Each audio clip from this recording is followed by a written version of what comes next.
तुम्ही आता बदलापूर नरसापूरच्या घटनेबाबत ऐकलं असेल. तुमची मुलं ज्या सोसायटीमध्ये राहतात त्याचा वॉचमन, शाळेत ज्या बसमधून येतात तेथील जो कंडक्टर असेल, ड्रायव्हर असेल, शाळेतली कोणी शिपाई असेल, तेवढंच काय आपले शेजारचे नातेवाईक, आपल्या घरचा माणूस, अशा कुठल्याही व्यक्तीच्या अत्याचाराला मुलं बळी पडू शकतात. माझ्याकडे अशी बरेच घटना येतात ज्याच्यामध्ये पालकांना वाटतं की मुलाचं वागणं बदललं आहे आणि बदललेल्या वागण्यासाठी मुलाला पालक घेऊन येतात. मुलाशी गप्पा मारता मारता आमच्या असं लक्षात येतात की मुलं आम्हाला काही घटना सांगतात.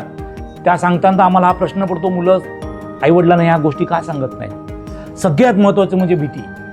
मुलांना असं वाटतं जरी मी ही घटना आईवडिलांना सांगितली तर ते मला रागवतील, ते मला मारतील, ते मला चुकीचे समजतील, नाटकं करतो असं म्हणतील.